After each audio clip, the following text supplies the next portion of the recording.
The city was restless again. Brooklyn never slept, never forgave. It just shifted its weight from one vendetta to the next. You could feel it in the pavement, the hum of secrets under the concrete, old grudges waiting to surface. Mikey the Hammer. Palermo wiped his hands on a rag, grease black on his knuckles. His name had been hammered into Brooklyn years ago, each swing another warning that still echoed down the block. Retirement? A bedtime story. In this city, the only retirement was 6 feet under. From Kansas City came Supreme, cigar clamped in his teeth, silence heavy as a loaded gun. He wasn't loud. He didn't need to be. When Supreme leaned forward, the whole room leaned back. Anthony Rizzo cut a different figure. Sharp suit, promoter's grin, the kind of man who could sell you a dream while someone else dug your grave.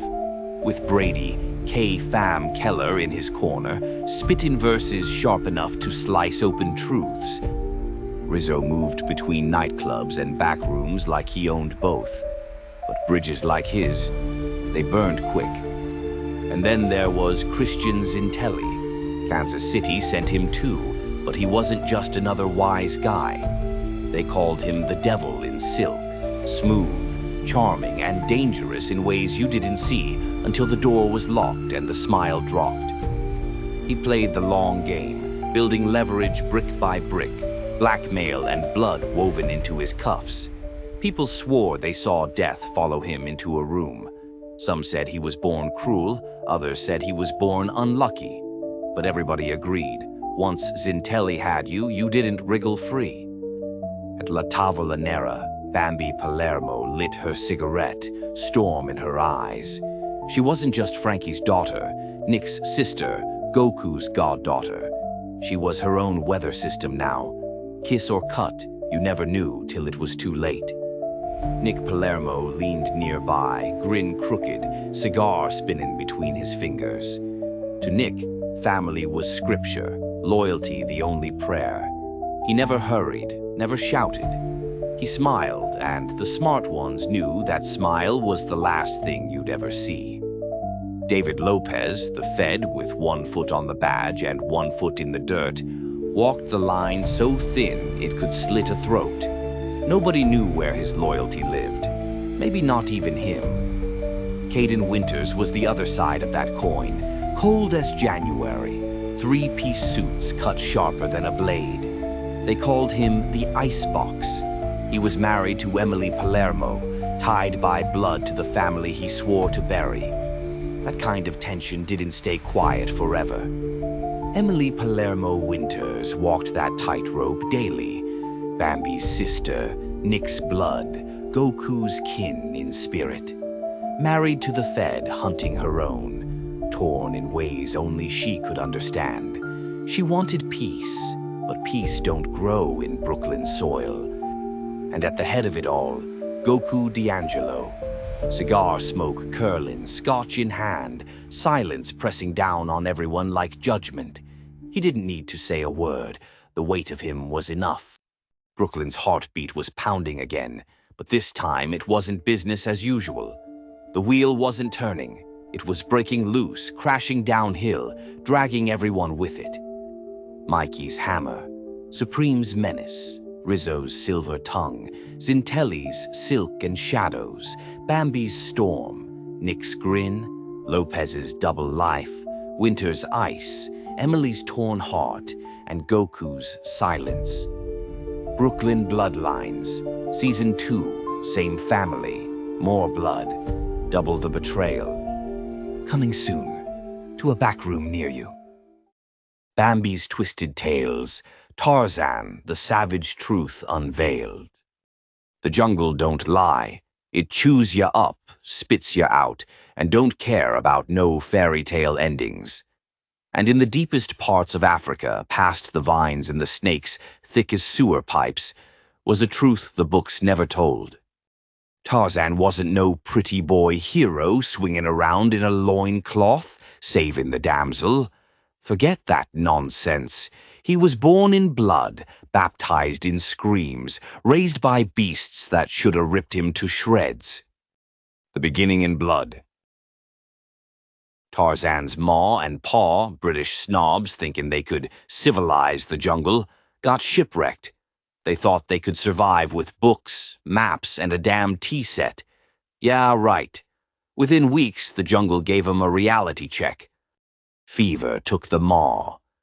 A panther shredded the old man like butchered veal, and little Johnny Clayton, their son, was left screaming in a cradle of vines.